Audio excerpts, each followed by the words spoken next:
안녕하십니까. 오늘은 요한계시록 흰말에 관한 성경적 연구 12강 세 번째 약속했는 대로 오늘 이제부터는 제 주장을 하겠습니다.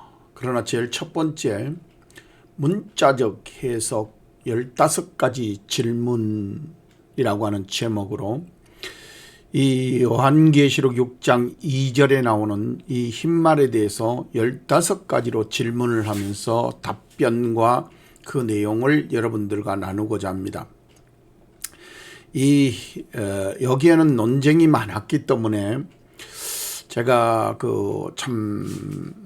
이 내용에 대해서 좀 더 확실하게 하고자 하는 내용이 있었습니다. 이게 2000년 동안 거의 변함없이 적그리스도 내지는 예수 그리스도 거짓 선지자 이런 쪽으로 해석이 되어 왔는데 그것은 아니다 라고 하는 것이 제가 성경에 본 내용입니다. 그래서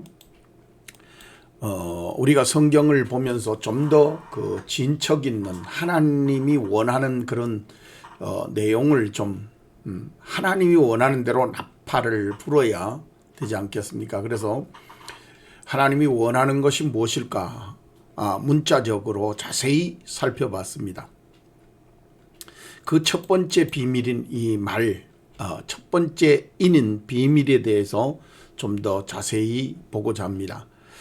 이 첫 번째 인의 그 내용을 자세히 들여다보면은 우리가 좀 더 세심하게 살펴야 될 내용들이 있습니다. 그래서 이 2절만 가지고 15가지로 질문을 해보았습니다. 이것을 이제 해석을 하는 데에서 어떻게 해석을 할 것이냐 하는 내용들이 있는데 이 앞에서 이제 제가 첫 번째, 두 번째 질문 해가면서 여러분들이 있는데 이 흰말은 적그리스도도 아니고 예수님도 아니다.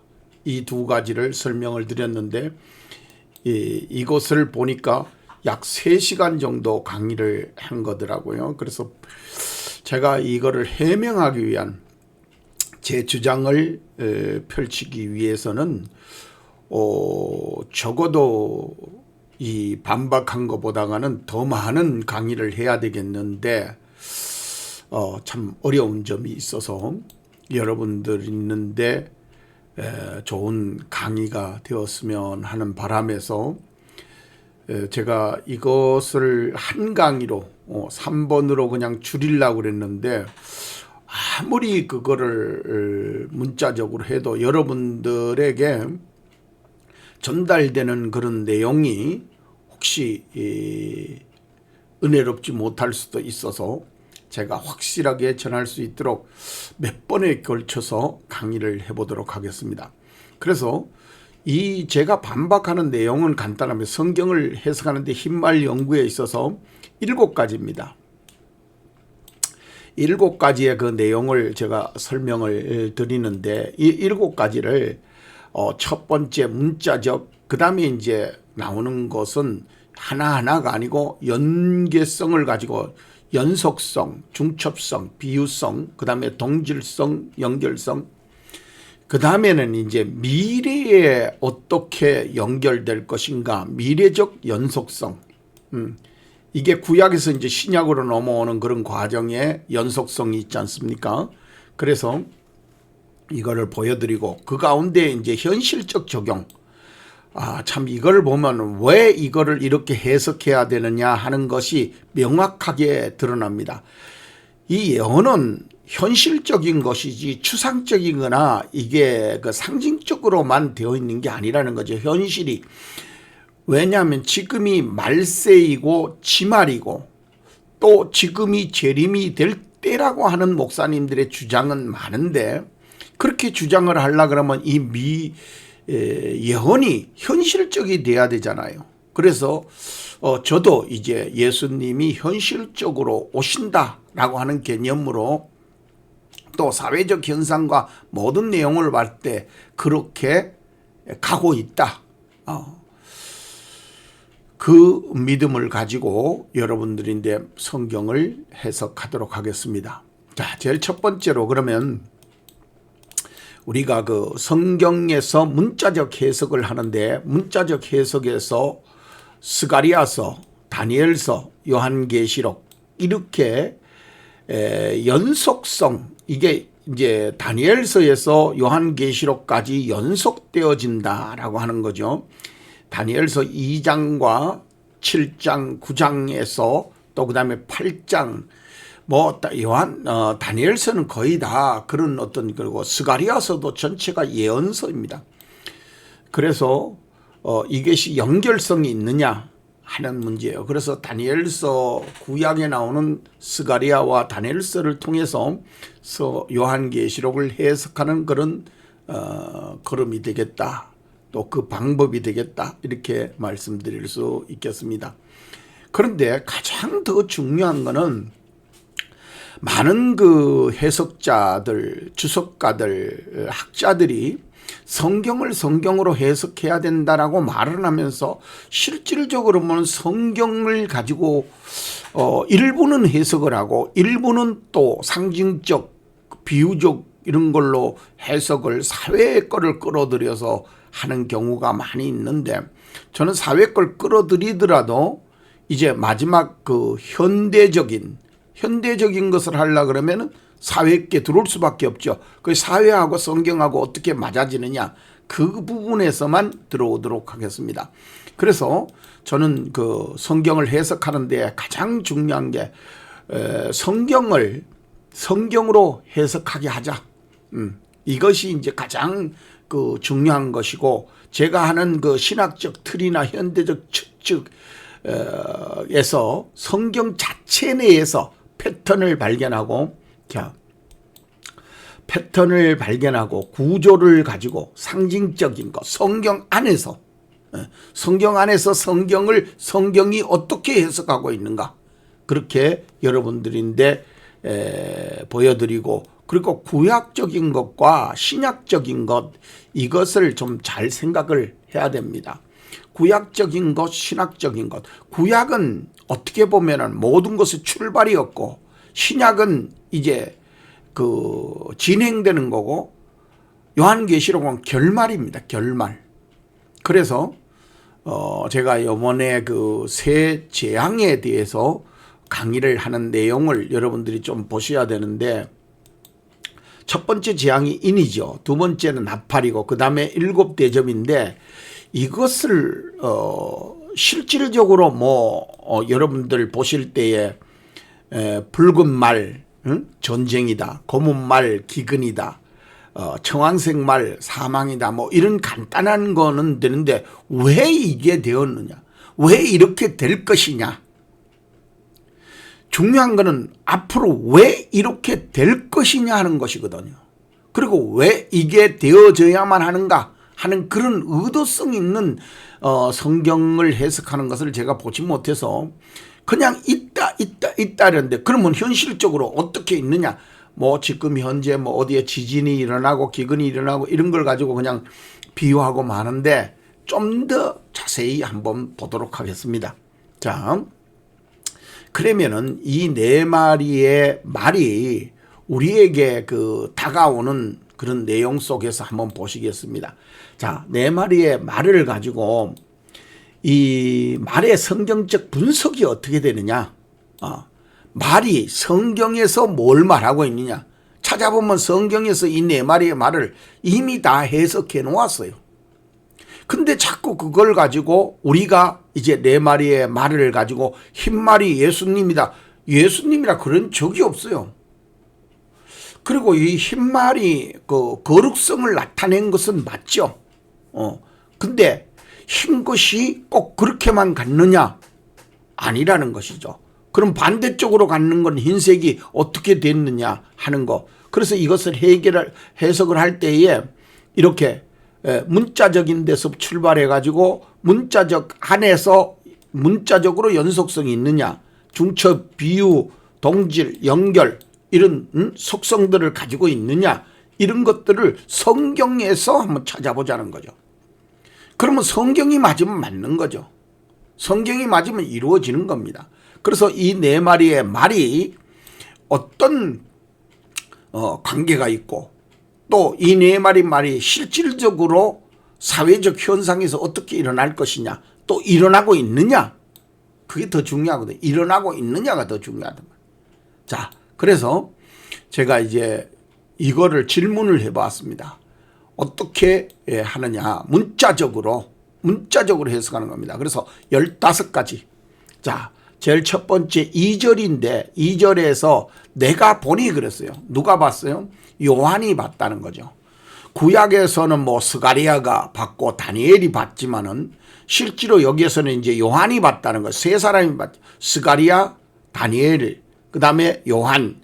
이 선지자 세 사람이 봤는데 이 세 사람이서 본 그 각자의 그 내용이 조금은 틀려요. 문자적으로. 그러나 유사성을 반드시 가지고 있다 하는 것이죠.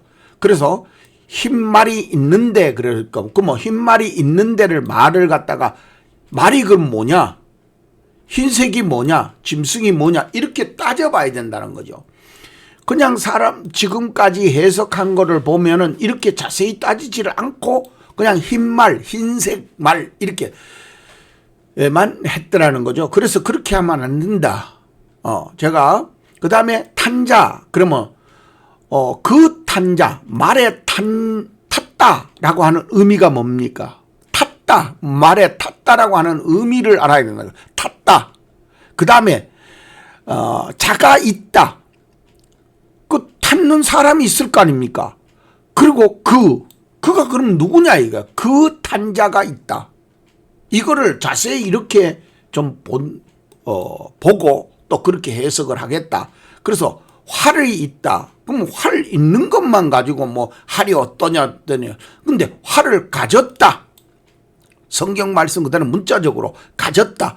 활을 가진 것이 무엇이냐 하니까 활이 무엇이고 활을 가진 것. 그 다음에 면류관을 받았고 그러면 면류관이 무엇이고 받았다라는 게 뭐냐 하는 개념이 있어야 될 거 아닙니까? 그리고 나아가서 이기고 그러니까 이기고가 딱 끝났어요. 그리고 또 이기려고 하더라. 이기려고 이긴다라는 게 무엇이고 하더라는 게 뭐냐 이거예요. 하더라는 행동이잖아요. 그래서 그렇게 15가지의 해석의 질문을 가지고 한번 여러분들이 있는데 말씀드리고자 합니다. 자, 그 다음에 그러면은 구체적으로 들어가서 자, 흰 말의 상징의 의미 첫 번째 말이라고 하는 거와 흰색이라고 하는 거 그 다음에 짐승이라고 하는 것이 무엇이냐. 자, 그러면은 첫 번째 말의 특성을 한번 보도록 하겠습니다. 말의 이 특성, 성경에서 말하는 말의 특성이 뭘까요? 우리가 가지고 있는 그런 모양이나 막 그냥 멋있는 말, 달리는 말 그런 개념으로 설명한 부분 그거를 상징적으로 가지고 있는 건 맞지만 실제로 성경에서는 그렇게 말하지 않는 부분이 있다는 거죠. 그럼 자 한번 봐보십시다. 성경에서는 말의 특성을 뭐라고 말하고 있냐. 구약에서 주 앞에 모셨다가 나가는 것이라 이렇게 표현을 했어요. 그 다음에 신약에서는 인을 뗄 때 내가 들으니 그랬어요. 인을 뗄 때 말이 나오더라는 겁니다. 요한계시록에서 지금 6장에 첫 번째 인을 떼니까 어떻게 돼요? 말이 나왔다 이거예요. 그러니까 뗀다라는 게 뭡니까? 열어주었다. 예수님이 말이 안에 있는데 자기 임의로는 말이 나올 수가 없어요. 그런데 예수님이 떼어주니까 이 말이 나온 거야. 그런데 그러면 구약적 의미에서 자 스가리아에서 한번 보니까 내가 말하는 천사에게 물었다. 이거는 그냥 일반 사람이 목사나 선지자가 대답한 게 아니에요. 하늘에 천사가 이제 천사인데 스가리아가 물은 거예요. 그랬더니 물었더니 천사가 대답하여 가로되 하늘에 내 바람인데 온 세상 주 앞에 모셔 섰다가 나가는 것이라. 그러니까 주 앞에 있던 자죠. 근데 이 존칭을 썼어요. 주 앞에 모셔섰다가 그런 존칭어를 썼다는 거죠. 그렇기 때문에 이 말은 그냥 일반 말이나 평범한 우리가 생각하고 있는 그런 그냥 말이 아니에요. 그래서 앞에서 보면 내 바람, 하늘나라에 내 바람을 가지고 다니는 자다라고 하는 것이죠. 그런데 이들이 여기에 이제 나가서 보면은 스가랴서 이제 요 네 말에 대해서 설명을 이제 앞에 쭉 나왔죠. 네 말이. 그가 외쳐 가로되, 이게 8절이 이제 말이 끝나는 지점이에요. 그들이 갔는데 북방으로 나갔다가 북방에서 내 마음을 시원케 하였느니라. 이게 누가? 하나님의 마음을 시원케 했다는 거예요. 근데 나갔다가 돌아왔는데 무슨 마음을 시원케 했느냐, 어떻게 시원케 했느냐, 그 행동이 무엇이었느냐 하는 내용을 여러분들이 자세히 살펴봐야 됩니다. 그렇기 때문에 성경을 자꾸 잘 모르는 분들이 성경을 해석을 해서 왜곡되게 만들죠. 그래서 이단이 되잖아요. 그 이단이 되는데 거기에 가면 수많은 사람들이 거기에 몰려 있어요. 말해도 안 들어가요. 이미 그들의 신은 그들이 돼 있기 때문에. 그래서 제가 언제 말씀을 드렸죠. 선한 사람이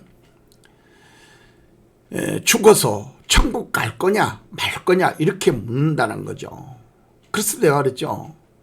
불교를 믿는데 선한 사람이 있어요. 그럼 그 사람이 어디로 갈 거냐? 그 석가 따라간다가 내가 그랬어요.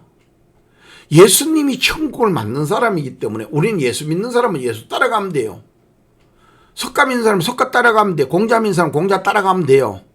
근데 거기가 천국이냐 지옥이냐 연옥이냐 뭐 이런 거 아유 글쎄요. 그것까지는 나도 잘 모르겠어요. 그러나 분명한 건 그를 따라가면 된다는 거죠.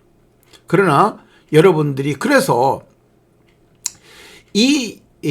여기에서 성경의 특성이 뭐냐라고 했을 때 구약에서는 스가랴가 봤을 때는 내 바람으로 보였잖아요. 근데 그러면 신약에서는 어떻게 보였어요? 자, 신약에서 한번 봐보세요.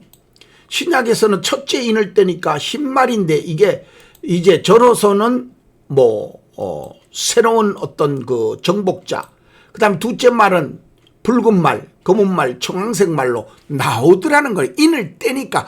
근데 인을 떼는 게 땅에서 이렇게 뗀 게 아니라 하늘의 문을 열어주는 거죠. 야, 나와. 예수님이 뗀 거예요, 이거를. 그래서 떼니까 이 말의 특성을 가지고 나오는 거죠. 특성. 근데 이게 똑같아요. 구약이나 신약이나 말의 특성은 구약의 네 말, 신약의 네 말은 유사성과 동질성, 연속성, 구약에 있었던 것이 신약의 그대로 특성을 가지고 나오더라는 거죠. 그래서 여러분들이 이것이 실질적으로 이렇게 되었나 하는 것을 잘 보셔야 돼요. 그래서 그러면 첫째 말을 띄더니 흰색이 흰말이 나왔어요. 흰말이 그럼 특성이 뭐냐? 여러분들 흰말의 특성이 뭐냐? 자, 성경에서 희다라고 하는 말을 가지고 제가 쭉 찾아봤어요. 흰 양털, 그렇죠? 그 다음에 흰 돌, 이거는 예수님을 상징하는 것이고, 이거는 흰 털, 예수님 자신을 가리키는 말입니다. 흰 옷, 그렇죠? 예, 흰 옷은 여기에서 합당한 자인 영고라 그랬어요. 그러니까 아무나 입는 게 아니에요. 그 다음에 흰 옷, 그 다음에 흰 옷이 많죠. 근데 여기는 흰 말이라 그랬잖아요. 그래서 흰 것 때문에 무엇으로 해석됐습니까? 예수님으로 해석된 거예요. 여기서 이게 또 흰 옷을 입었으니까 가증하게 해서 거짓 선지자, 적 그리스도 이런 모습으로 나타난 거죠. 그래서 흰 두루마기, 흰 옷, 여기에서 흰 보좌, 하나님의 보좌가 희드라 하는 것이죠. 그래서 내가 이에 보니 흰말이 있는데, 요한계시록 6장 2절 지금 해석하는 거죠. 그 탄자가 활을 가졌고 면류관을 가졌더라. 그러니까 여기에서 나온 흰 것과 여기에서 나온 이게 희다라는 것은 똑같지만 뒤에서 가진 것이 전혀 다르다는 거죠. 예? 흰 톨, 흰 양, 자 여기서 흰 돌, 흰 옷, 그렇죠? 이 흰 옷은 뭐 다른 거 가질 게 없어요. 남인데, 옷이라는 게 남인데 입혀지는 것이지 그 흰 것이 자체적으로 뭐 행동하는 게 없어요. 이게 요한계시록의 전체 요한계시록에서 흰자를 다 뽑아낸 겁니다. 그래서 흰 옷을 입고 종려가지, 이거는 옷이잖아요. 내게 입혀지는 것이지 흰 말처럼 행동하는 게 아니라는 거지, 흰 게. 그래서 여기에서 행동하는 걸로 나왔을 때 흰 말이라고 하는 것이 활과 면류관과 이기고 이기려고 하던 자, 그리고 흰 말에는 여기에 누가 탔다 이거죠. 이거는 독립적이에요. 흰 옷이라든지 이 흰 돌이라든지 이런 게 자체적으로 뭔가 덧입혀질 게 없어요. 그런데 여기에서는 흰 두루마기, 그러니까 두루마기가 뭐 자기가 뭐 자꾸 덧입고 이러진 않잖아요. 그런 것처럼 여기는 흰 말은 자기가 뭔가 가졌어요. 태웠어. 흰 말이 뭔가 하나를 태웠고, 그 다음에 활도 그 탄자가 활을 가졌고 면류관도 받았고 이기고자, 이 흰 말이 이 네 가지를 가지고 있는 사람을 태웠다는 거죠. 태웠다. 중요한 건 그겁니다. 태웠다. 우리가 그러잖아요. 우리 집에 무엇을 들여놓느냐에 따라서 그 집의 환경과 여건이 달라지고, 또 내 자신도 옷을 어떻게 입느냐에 따라서 내 자신이 틀어지잖아요. 내가 또 신분도 다르다는 거죠.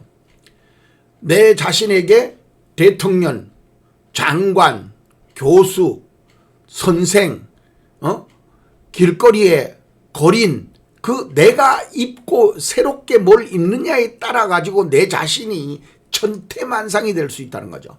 그러므로 이 흰말도 자기 위에 뭐를 태우는 순간에 그 성격이 바뀌는 거예요. 잘 아셔야 되는 게 바로 그 부분이에요. 흰말 자체가 성격을 가지고 있는 게 아니에요. 자꾸 그러니까 저 목사님들이 오해하는 부분이 그래. 흰말이 자꾸 자기 성격을 가지고 있다고 해가지고 이걸 갖다가 예수님이니 적그리스도니 적그리스도, 흰말에는 아무 그런 뭐라 그럴까 흰 말 자체로서 그는 아무 의미가 없어요. 그런데 여기에다 뭘 태우니까 흰 말에다가 탄자가 노숙자가 탔으면은 어때요? 여기에 장관이 탔으면 어떠냐, 여기에 장군이 타면 어떠냐 이거예요. 여기에 저 밑에 쫄병이 아주 그냥 제일 1등병이 여기에 흰 말에 탔어. 근거하고 장군이 탄 거하고 이 말의 성격이 똑같아요.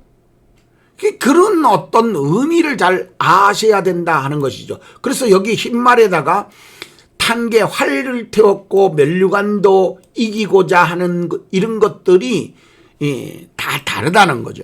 그래서 이 네 가지를 전체를, 이 말의 성격을 규명하려면 이 네 가지를 풀어봐야 된다. 그 의미를 명확하게 이해하셔야 됩니다. 그래서 그러면 구약에서는 어떻게 했느냐?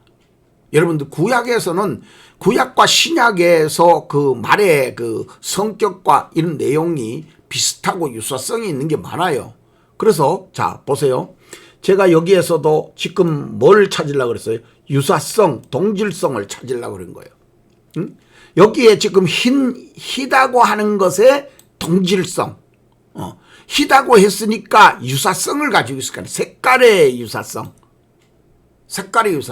자, 그러면은 이제 모양의, 실질적으로 모양의 유사성으로 좀 들어가 보십시다. 자, 그러면은 우리가 신약에서 지금 현재 2절이죠. 흰말이고 탄자고 활이고 면류관이고 이기고 이기려도 하는 것을 가지고 나왔어요. 그러면은 이것이 구약에서는 스가랴서 2장 6장 2절에 보면은 여기서는 홍마, 흑마 똑같아요. 여기 신약에서 나오는 그 백마, 어렁진마, 거의 뭐 유사하죠. 유사합니다. 그래서 둘째 말 붉은 말, 셋째 말 검은 말, 청황색 말, 청황색이니까 오롱지 말 비슷하잖아요. 그래서 이것이 여기와 유사성을 가지고 있다. 제 말이 뭐 오해가 있습니까? 그러니까 성경에서 성경으로 해석하는 거죠. 그래서 그러면은 이것을 다시 가지고 요한계시록을 해석을 하려면은 이제 그러면 여기에서 이것이 네개 어릉진 말 이런 네 마리의 말과 말을 어떻게 해석해 놨나 봤더니 이제 4절에 여기에서는 이제 천사인데 물었어. 스가랴가 네 말에 대해서 천사에게 물어가로되 내 주여 이것이 무엇이나이까 이렇게 물었다는 거죠. 이 신약에서 요한계시록에서는 이거를 그 나타난 현상을 가지고 그 색깔 이런 모양을 가지고 지금 말해 놓은 건데 여기는 실질적으로 네 마리의 말을 가지고 천사가 답변했어요. 천사가 대답하여 가로되 하늘에 내 바람이다. 온 세상 주 앞에 못에 섰다가 나갔는 거라고 이렇게 표현해 놨습니다. 그렇다면은 이걸 다시 이제 신약으로 가져와서 이들은 뭐요? 예수님이 인을 뗐잖아요. 그러니까 하나님 앞에 있던 자가 분명하죠. 그러면 모셔 섰던 자로서 세상은 나왔어. 그럼 바람과 같은 성격을 갖죠. 말처럼 신속하게 달리잖아요.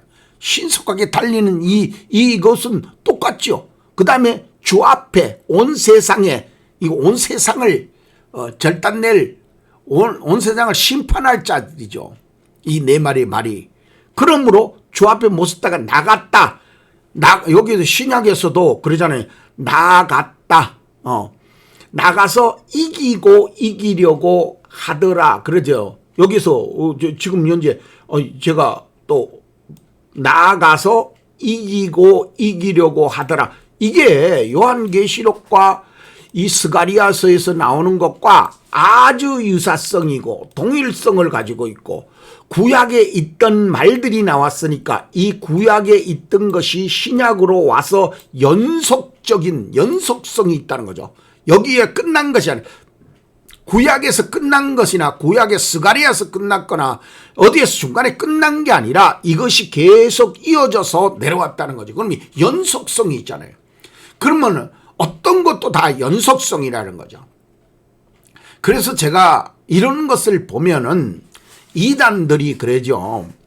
뭐 구약과 신약이 다르다. 뭐 세대적으로 잘라야 된다. 뭐 이런 사람들 말하죠. 이 세대주의자가 문제 있는 게 바로 이런 부분에 잘라지면 안 돼요. 신구약에. 아니 하나님이 만들어 놓은 건데 예? 성경에서 하나님이 모았다 그랬고 하나님이 짝이 있다 그랬고 그래서 이것을 그대로 말씀 그대로 보면 됩니다. 자꾸 하나님의 말씀을 왜곡되게 만들지 말고 자기가 뭔가 뛰어난 것처럼 자꾸 그 성경을 갖다가 자기 나름대로 해석하면 하나님인데 하나님 기분 나빠져. 자, 그래서 이 짐승의 특성이 뭐냐? 자, 그러면 짐승의 특성 흰말의 짐승의 특성이 뭘 가지고 있었냐? 지금 현재 제가 강의하는 거는 요한계시록 6장 2절만 가지고 강의하는 겁니다. 요한계시록 6장 2절. 자, 그래서 이 내용을 가지고 좀 더 특성을 한번 보니까 이 짐승이라고 하는 거, 말의 특성. 자, 말의 특성을 다시 한번 보면은 말의 특성이라는 거, 말이라고 하는 것은 짐승이잖아요. 에? 그 짐승의 특성, 그래서 흰말의 짐승의 특성을 보자 이것이죠. 그래서 먼저 짐승이라는 게 뭘 말하고 있느냐부터 시작을 해봅시다. 그래서 짐승이라고 하는 것은 사람이 종기에 처하나 장구치 못하면 멸망하는 짐승 같다. 종기에 처하나 깨닫지 못하는 사람이 짐승 같다. 여기서 짐승 그랬죠. 자, 말이 짐승이라는 거죠. 그래서 이 의미가 뭐냐 이거죠. 잠언에 보면은 징계를 싫어하는 자가 짐승 같다 이렇게 했어요. 자, 그런데 여기에 좀 더 가가지고 우리가 그 짐승이라는 의미에서 15장 38절 고린도전서 여기에 보면 형체가 다 같은 형체가 아니다 이거야. 사람의 육체, 짐승의 육체, 하나는 새의 육체. 근데 이거와 이거를 비교하면은 뭐가 나오느냐면 사람이면 다 같은 사람이냐? 사람다워야 사람이지. 그 말이 나오는 거예요. 사람이면 다 같은 사람이냐? 사람다워야 사람. 교인이면 다 교인이냐? 교인 같아야 교인이지.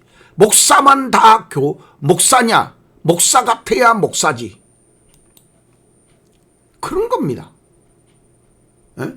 어떤 사람은 뭐 구제를 해야 구원받지, 구제가 아니면은 목사가 뭐 저렇게 목사가 저렇게 베풀지도 못하고 그렇게 싸가지 없는 자기 중심적으로 해석하는 거는 싸가지 없는 사람은 안 돼요.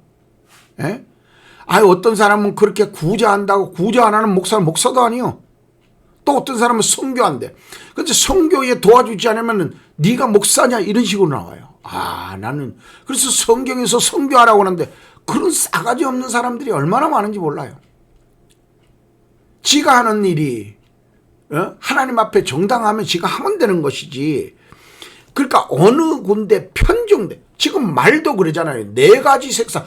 말 한마디 내놓고 말 한마리로 그냥 끝나면 되지. 어떤 색상이든지. 근데 아니요.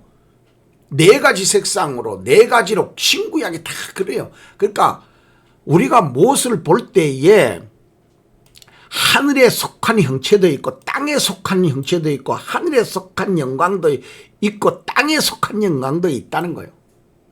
이 영광도 그렇고 영광이라는 건 하나님께 영광 이렇게 말했는데 영광도 땅에 속한 영광, 하늘에 속한 영광, 형체도 하늘에 속한 자와 땅에 속한 형체가 다 따라 있다는 거예요. 그렇기 때문에 예수 믿는 사람들이 뭔가 일방적으로 말하면 안 되는 거예요. 저 사람이 노숙자고 냄새나는 거지 새끼고 이래다 그러가서 무시하면 안 돼요. 제가 어릴 때에 우리 집에서 한 1, 2km 떨어진 데가 철길이었는데 철길 밑에 거지 부부가 살았어요. 우리 맨날 어리니까 놀랐죠. 놀린데 요새 뭐 다리 밑에 거지가 있는 사람은 그런 시대는 아니니까 우리나라에서는. 근데 그때에 제가 이제 한번 막 거지가 겁이 나니까 살금살금 가갖고 이렇게 봤는데 둘 부부가 팍 웃는 거예요. 그런데 그 애를 낳아가지고 애를 서로 얼리고 막 이러면서 막 하하하 하면서 막 그 애를 그렇게 좋아하는 그 웃음소리가 들리는데 그 어린 나이에도 제가 아무 생각이 없이 그냥 집으로 돌아온 것 같아요. 우리는 그들을 무시했고 정말로 짓밟았고 정말로 욕했지만은 그들이 욕할 대상입니까? 지금 현재의 우리나라에 돈 좀 가지 있다는 사람 그러잖아요. 자가용 좀 좋은 거 타면은 나쁜 거 타는 사람 뭐라 그래요? 좀 나쁜 거 아니죠. 작은 거 타는 사람들을 완전히 그냥 뭐 샹샹 들어오고 난리도 아니요. 에? 제가 차를 보는데 좀 오래된 차인데 아니 돈까지 들고 와서 차를 바꾸라고 하는 사람도 있어요.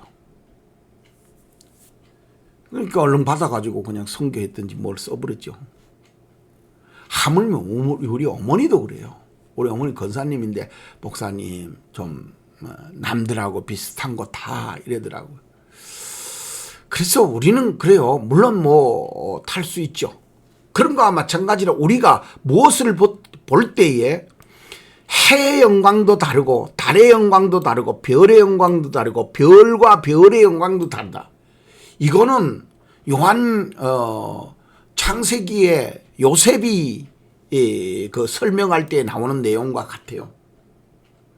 해와 달은 엄마 아버지 그래서 이런 모든 것을 그 내용을 좀 더 자세히 볼 필요가 있는데 이 짐승의 그러면 특성이 무엇이냐? 짐승 어떻게 짐승의 특성을 규정하면 좋겠습니까?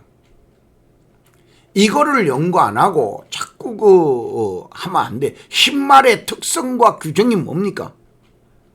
흰말은 짐승이라는 겁니다. 흰말 자체는 희든 검든 빨갛든 그게 다 그 짐승이라는 거예요. 똑같은 짐승이요.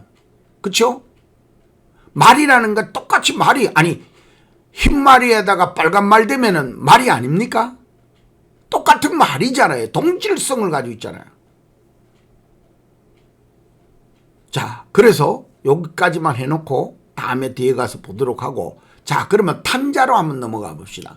이게 탔을 때에 흰말에 누가 타느냐에 따라 갖고 성격이 변할 수 있다 그랬죠. 저 시골의 농부가 타면 농부말이요.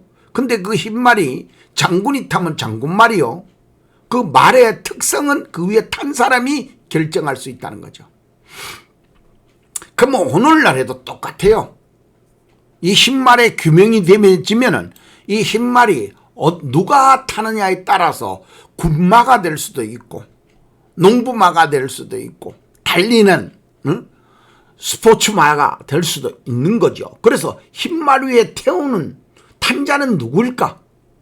이에 대해서 해석이 존재하는데 우리는 그렇죠. 지금까지는 적그리스도가 탔으니까 적그리스도다 그런 거예요.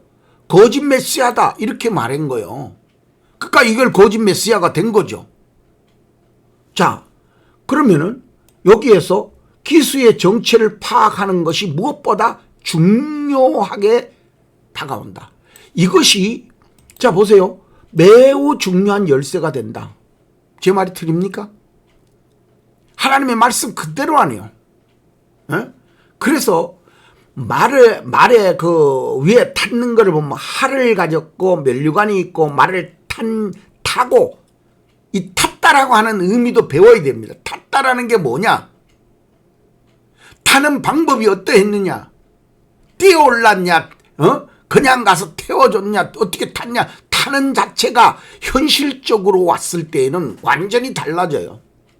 이 말에 타는 자가 그 어떤 형태로 타느냐에 따라 가지고 지금의 현상과 해석될 수도 있어요. 자, 그래서 네 번째는 심성이 이기고자 하는 자들인 거예요. 예수님이 이기고 아이고 말도 안 되는 거죠. 어떻게 예수님이 이기고가 어디 있어요? 예수님은 오른밤 때리면 왼밤까지 대주라고 그랬는데 참 내가 이런 말은 안 할게요.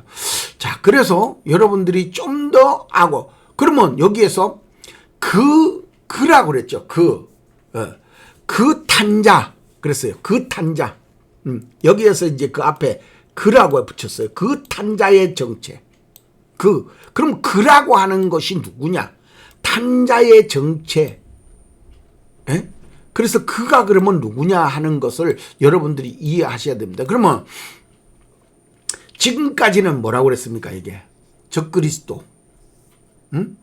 여기에 예수님을 기독교를 박살내는 그런 적그리스도들이 타야 된다. 이렇게 봤죠.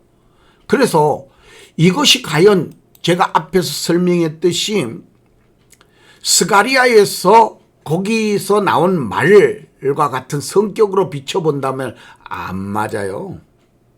그가 하나님의 마음을 시원케 했다 그랬는데 그럼 하나님의 마음을 시원케 할 때 그때 뭐가 시원케 됐느냐 하는 것도 알아야 될 거 아니에요. 제가 잠깐 언급하면 그래요. 하나님의 마음을 시원케 한 건 다행이에요. 북방을 가가지고 북방에서 그 박살을 내버린 거예요. 북방에 있는 나라들을. 그러니까 북방의 나라가 뭐예요? 그때 바벨론이지 뭐예요? 바벨론, 메데, 파세. 거기 그 북방에 있는 네 뿔이라고 그랬어요. 그래서 그런 것을 해석을 못하면서 자꾸 이 성경을 이 울타리 안에서만 자꾸 해석하려고 그러니까 성경 전체에서 성경이 해석해 놓은 건데 성경이 해석해 놓은 그대로 가져와서 그대로 말씀드리는 거 아니에요. 그래서 그 탄자가 그러면 누구냐 하는 거죠. 적그리스도가 탔냐? 예수님이 탔냐? 잘 아셔야 된다. 그래서 이것이 이제 그 탄자라고 하는 것에는 이름이 없어요. 19장에 가면 예수님이 탔다라고 하는 게 명확하잖아요. 만왕의 왕께서 타신 것을 이름을 진실과 그 충성 다 그 정확하잖아요.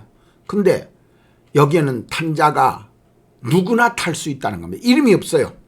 그러니까 시대에 그 시대에 맞는 사람이 이 말에 탈 수 있다는 조건을 가지고 있어요. 그래서 여러분들이 그라고 하는 것이 뭐냐? 지시대명사. 그러니까 누구다. 문맥상으로 명확하게 식별할 수 있는 대상임을 알 수 있습니다. 자다. 근데 그게 깨어있지 않고 성경을 아무나 다 알면 뭐 비밀이겠습니까? 성경을 집중적으로 연구해야 되죠. 그냥 뭐 와갖고 맨날 뭐 성경 한 구절씩 읽어내는 그런 성경을 읽으면 안다 뭐 그건 그래 갖고는 안 돼요. 성경을 목사들은 그렇게 해서는 안 되고 좀 더 연구해야 된다. 그래서 여기서 또 그 다음에 보면은 뭐라고 그랬어요? 제가 여기 성경 그 내용을 자세히 분석해 보면 그래요. 그 탄 자가 있다는 거예요. 자라는 게 사람이잖아요. 탄 게 뭐 다른 어떤 붉은 게 탔다, 빨간 게 탔다, 뭐 까만 게 탔다 이런 게 아니라 그 자가 있다. 그 탄 자. 그러니까 사람의 자자잖아요. 사람. 그래서 이 자가 있다는 거예요. 자가 있다. 이 실존하는 존재일 수 있고 역사상 이런 게 있고 영적으로 탄 자. 실질적으로 하나님이 의도하는 자가 여기 탈 거라는 거죠. 그러면 하나님이 의도한 자가 있다라는 표현이잖아요. 중요하잖아요. 굉장히 중요합니다. 이게. 그래서 여러분들이 이 자를 알게 되면은 놀라죠. 제가 이거를 성경을 풀어보고 처음에는 정말로 이게 맞을까? 정말로 내가 보는 것이 맞을까? 때문에 고민을 엄청 많이 했습니다. 제가 그 자가 보이니까, 그 사람이 보이니까, 그 나라가 보이니까, 이거 참. 그래서 실존적이고 역사적 현실이다 하는 것을 잊지 마시기를 바랍니다. 그 다음에 이제 활이라고 하는 의미가 나왔죠. 활. 자. 활을 탄자가 활을 가졌다. 그럼 활이 뭐냐 하는 것부터 시작해 봅시다. 활이라고 하는 개념이 뭡니까? 활이라고 하는 거는 전쟁터에서 쓰는 거지. 오늘날에는 이제 뭐 활을 스포츠에도 쓰네요. 근데 활이라는 건 사람을 죽이는 목적을 가지고 있다는 거죠. 그렇죠? 사람을 죽이는 거예요. 이거는. 사람을 향해서 쏜다는 거죠. 그렇다면 이제 활이라고 하는 개념이 구약에서 이 권위를 상징하는 것도 있어요. 그러니까 장군이 활을 쏜다 하면 그 쏘는 것이 이제 아주 권위 있는 그런 거죠. 그래서 오늘날에는 이제 미사일 같은 거, 그 다음에 포탄 같은 거 이런 거를 쏜다고 볼 수가 있죠. 활 같은 걸로 쏘더라. 근데 그때는 개념이 없으니까 아마 한상을 봐서 미사일이 날아가도 화살같이 날아가네 이렇게 볼 수 있다는 거죠. 자, 그래서 화살을 그 다음에 화살을 가졌다. 활을 가졌다. 그래서 활의 상징적 의미는 고대 세계에서 활은 단순한 무기가 아닙니다. 이는 원거리에서 적을 제압하는 이 초창기에 나왔을 때는 상당히 위력 있는 무기였다고 하는 거. 그래서 오늘날로 본다면은 이게 정확한 기술적 원거리, 사냥, 왕권의 정보. 그래서 뭐 왕이 뭐 뒤에다가 막 활 멋있는 거, 또 나중에는 뭐 칼도 멋있는 걸 갖다가 막 잘 만들어 갖고 뒤에다가 걸어 놓죠. 갖다 참 부질없는 짓이죠. 지금 오늘날에도 그러잖아요. 오늘날에도 뭐 그림이 무슨데 뭐 고호의 그림이니 무슨 그림이니 한 막 1000억씩 가잖아요. 다 그 부질없는 거 아니요? 그 그림이 물론 뭐 참 멋있다고 할 수도 있겠지만은 그만큼의 그 많은 돈을 벌어가지고 돈이 많으니까 종이총처럼 쓰니까 종이를 사는 거죠 또. 제가 이래 말하면 예술가들은 아마 뭐 기절할 거구만요. 근데 분명한 거는 뭐냐면 사람의 인생 속에서 과연 그것이, 그래서 어떤 사람은 그러더라고. 예술을 모르는 사람 뭐 인생이 어떻고 중요한 거는 실질적 삶에 있어서 우리가 어떻게 행동하는 것이 정당하고 옳은 것이냐는 문제에 있어서는 좀 차이점이 있을 수 있어요. 그렇죠? 그래서 이 활이라고 하는 의미를 가졌는데 상징적 의미가 기술적이고 원거리고 이런 걸 다 하지만 호세아서 7장 6절에 가면 속이는 화살, 활 같으며 그랬어요. 속인다, 활이. 이 의미도 들었다라는 거죠. 제가 그래서 방백들은 그 혀에 거친 말로 인하여 칼에 엎드러지리니 이것이 애굽 땅의 조롱거리가 되리라 그랬어요. 그러니까 우리가 혀도 큰 힘을 가지고 있다 이거죠. 혀는 혓바닥 안에 입 안에서 작지만 그런 거와 마찬가지로 활도 큰 힘이 되는 어떻게 하는 사용하는 따라서 큰 힘의 그 기울기를 달리할 수 있다는 거죠. 그래서 활을 가진 것이 기수가 단순히 평화와 평화의 사자가 된다고요. 그래서 예수님으로 해석한다고요. 정복과 지배를 위한 무력으로 소유하고 있음을 보여준다. 오히려 반대로. 그러면 이 활에 가지고 있는 그 의미, 가졌다라고 하고 가졌다라는 상징적 의미가 모르겠어요. 그래서 이걸 문자적으로 여러분들이 자세히 해서 이걸 가지고 또 연결해서 그 권위, 이렇게 과거에 그 권위 있었던 모든 것들을 추적해보면 말이죠. 참 하나님의 은혜라는 건 달라요. 그래서 여러분들이 이런 거를 좀 더 자세히 연구해보면은 자, 활을 가졌다라고 하는 것은 오늘날에 뭘 말하고 있는 걸까요? 이게 연서잖아요. 종말에 뭘 말하는 걸까요? 이 예수님이 활을 가졌다고요? 적그리스도가 활을 가졌다고요? 적그리스도가 활 가져서 뭘 할 건데? 적그리스도가 활 쏘나요? 예수님이 활 쏘나요?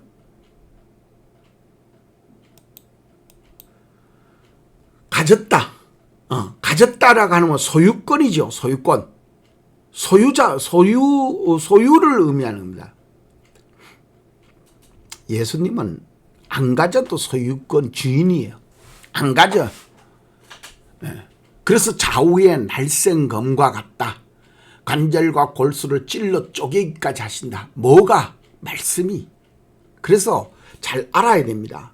획득했다, 가졌다라고 하는 의미, 활이 있다라고 하는 의미와 가졌다라고 하는 의미는 다른 겁니다. 활이 있다, 활을 가졌다, 의도적으로 계획적인 말로 딱 말하고 있다는 거죠. 그래서 전쟁과 정복의 철저한 준비, 이 자들은 지금 가졌다라고 하는 것은 그런 의도를 가지고 있다는 거예요. 의도가 뭐예요? 활에 소지하는 것을 우리가 그러잖아요. 의도하는 것과 말하는 것의 차이점. 의도하는 것과 말하는 것의 차이점. 그래서 활을 가졌다, 활이 있다, 활을 가졌고 라고 하는 말은 이제 그 활을 가지고 내가 뭔가를 치겠다라는 거거든.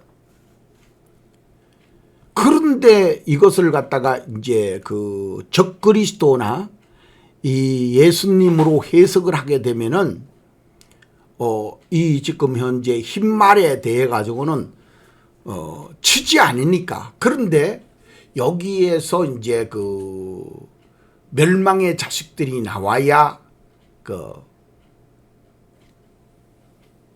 대환란이 시작된다. 이 개념을 가지고 있는 분들은 이게 그렇게 해석되어야 되니까. 근데 그렇지 않아요. 이게 뒤에 가면은 또 그 실질적으로 그런 의도가 실질적으로는 전혀 보이지 않는 부분이에요.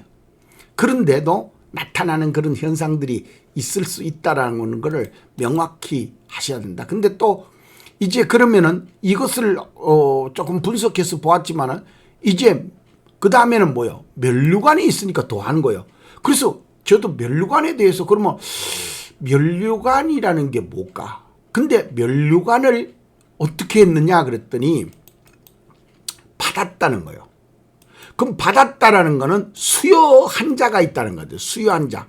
받은 거하고 수여한 자. 이 말은 수여자예요. 자기가 받았다라는 거거든. 누가 그러면 줘서 받았다는 거거든. 근데 여기에서 수여한 자가 왕권이냐? 아니요. 이 구약의 요한계시록의 뒤에 가보면은 이 권위자, 그 수여하는 자, 내 권리를 남인데 양도하는 것에 대해서 그 모습이 나와요. 오늘날과 비슷해요. 그 오늘날이 뭘과 비슷한가?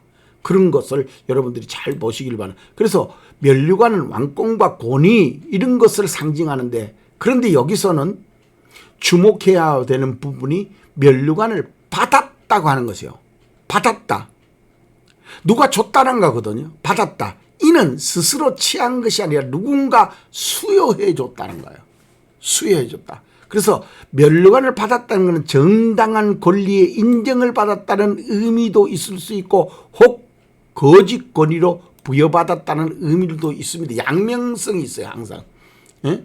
그래서 이것이 무엇인가 하는 거를, 그러면 이것만 단독적으로 보면은 해석이 안 돼. 그래서 구약의 스가랴에서 네 마리도 연속적으로 봐야 되고, 여기도 네 마리를 연속적으로 봐야 돼요. 네 마리가 연계된 연속성. 그래야만 이 면류관의 의미를 명확하게 이해할 수 있습니다. 그래서 우리가 단순적으로 면류관을 보면은 이런 의미가 있죠. 단순적으로 면류관을 보면은 왕권이다. 오, 뭔가 승리했네. 이 사람 참 잘했는 어떤 권위적 뭔가가 영광이 있는 것이 있겠네. 이렇게 해석할 수 있다는 거죠. 그런데 앞뒤 문맥과 이 모든 것을, 앞뒤에 있는 모든 것을 전개되는 거를, 이거를 쫙 이렇게 연속적으로 볼 수 있어야 돼요. 연속적으로.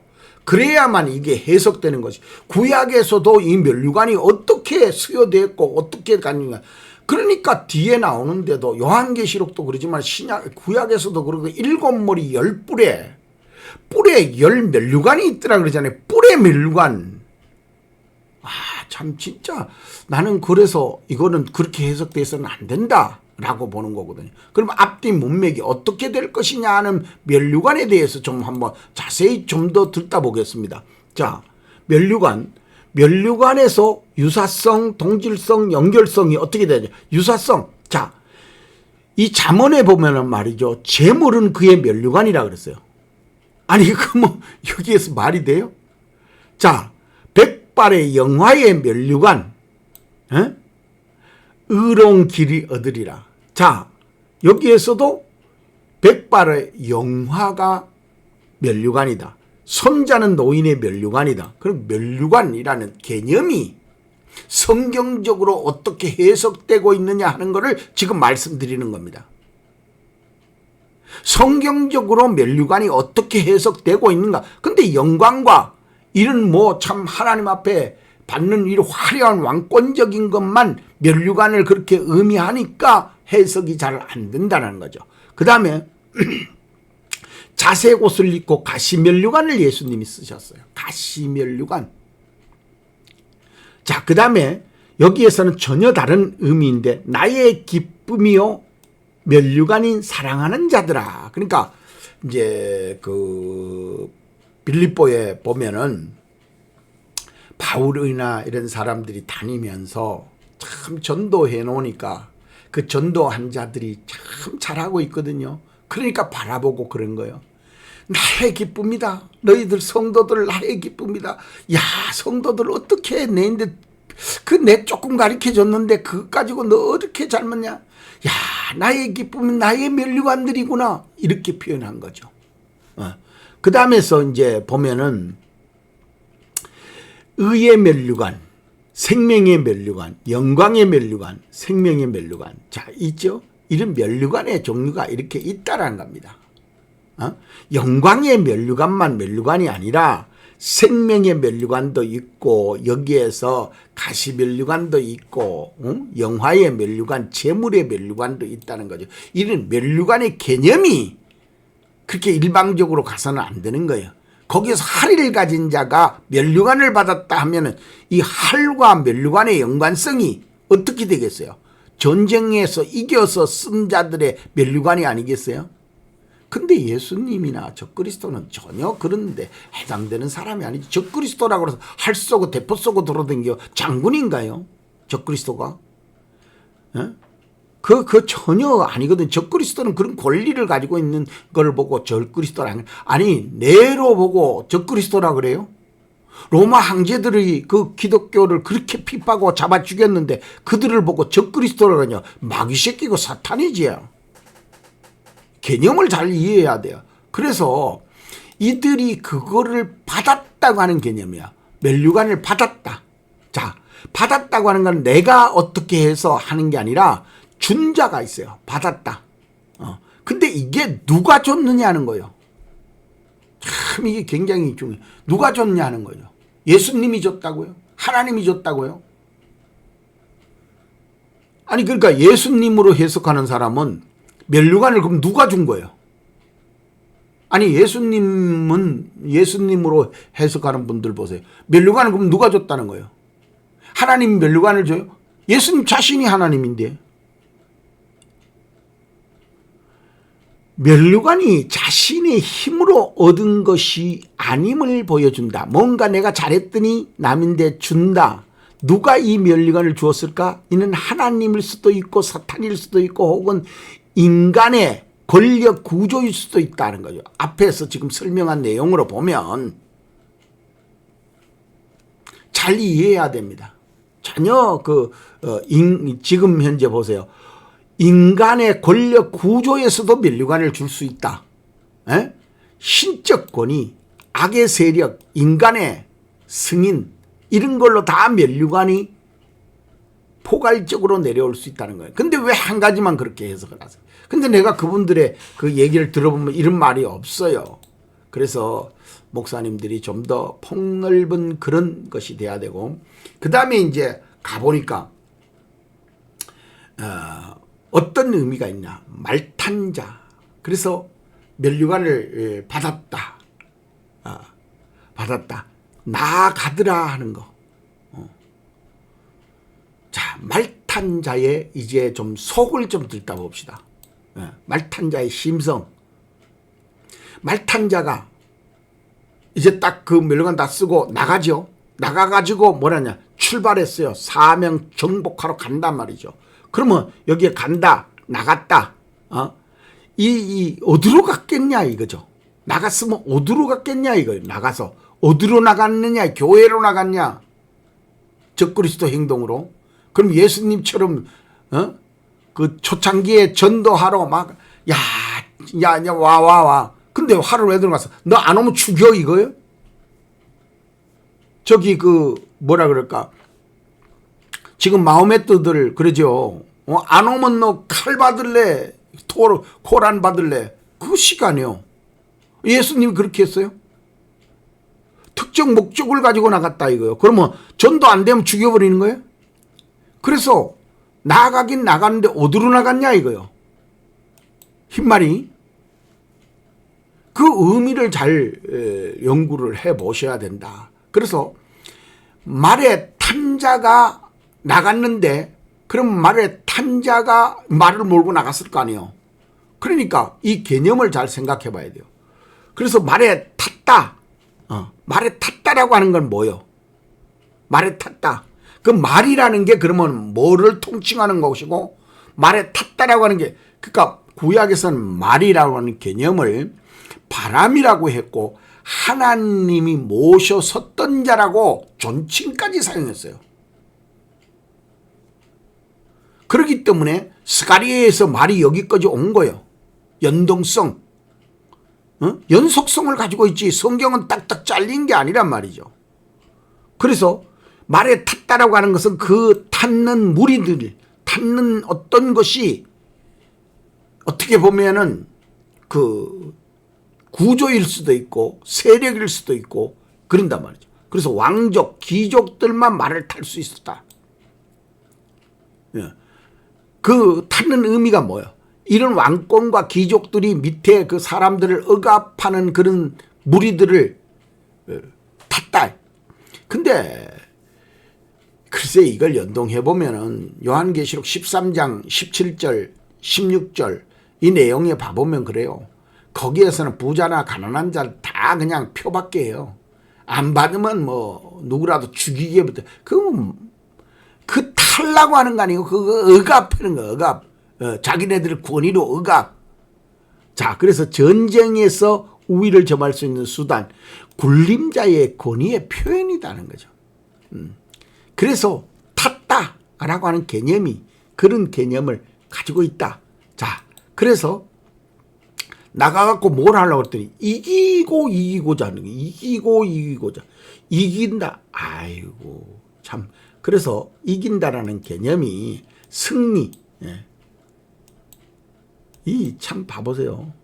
기수가 권위에 힘있고 활과 멜루간으로 무장하여서 이기고 이런 내용을 가졌는데 그래서 여러분들이 잘 기억해야 됩니다.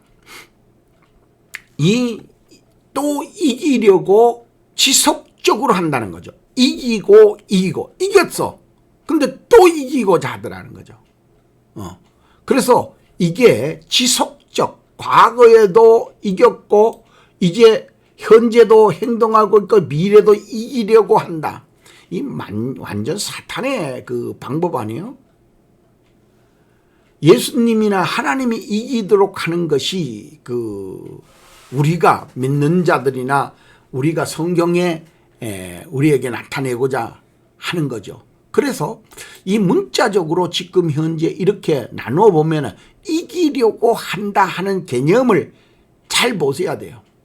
그러면 이거를 가지고 이거 문자적인 걸 가지고 이제 다음 강의로 어떻게 갈 것이냐 하는 거, 또 어떻게 나타날 것이냐 굉장히 중요합니다.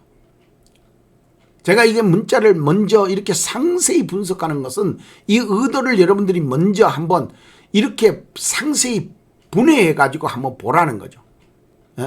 그래서 이기려고 나갔는데 뭐라고 하느냐, 이기려고, 이긴 것도 아니고 이기려 하더라 그런 거. 하더라, 이기려고 하더라. 이긴 자도 아니요. 예수님은 이기면 이긴다, 이겼다 이러지, 이기려고 하더라. 그러니까 질 수도 있다는 거잖아요. 계속되는 활동, 이 기수의 정복 활동은 일시적인 것이 아니라 지속적, 이기고 또 그러니까 구약부터 시작을 해갖고 신약으로 와가지고도 계속 종말까지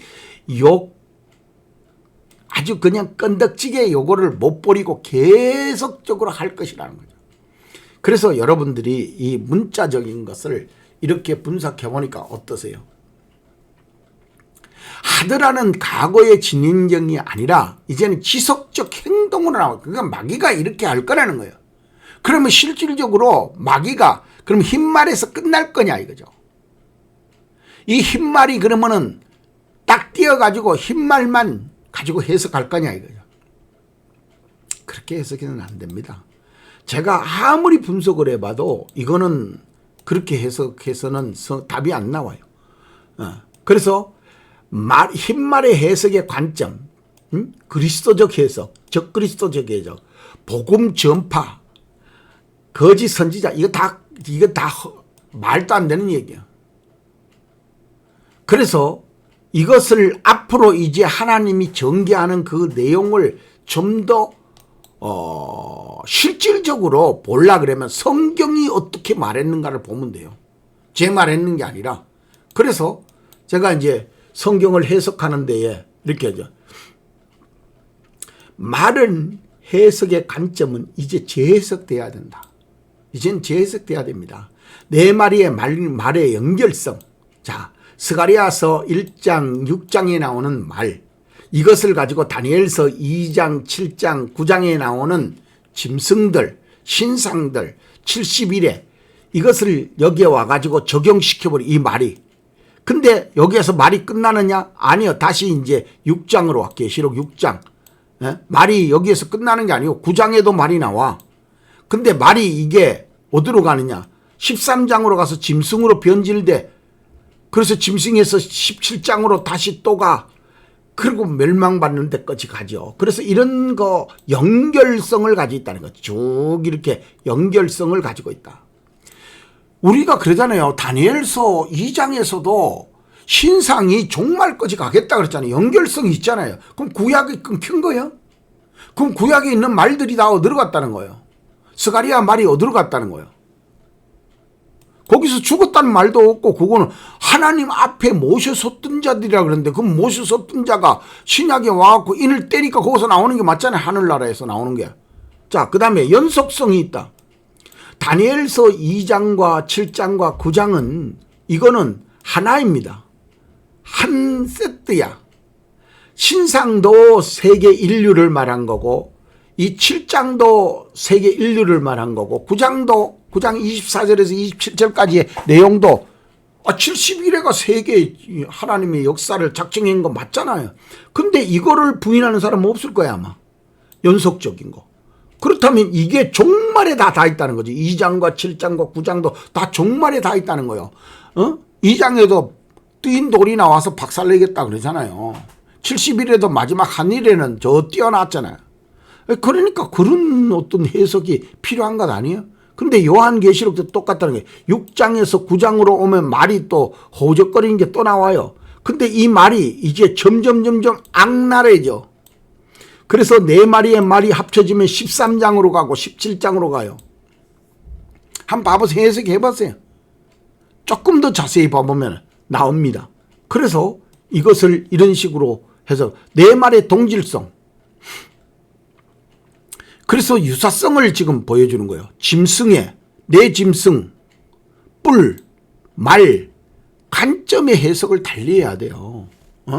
그래서 구체적으로 말해서 네 말의 중첩성을 가지고 네 말의 이 동질성이 그냥 해석되는 거예요. 네 짐승, 네 뿔, 네 말, 네 생물, 네 바람, 네 공장장, 네 방향, 사방향.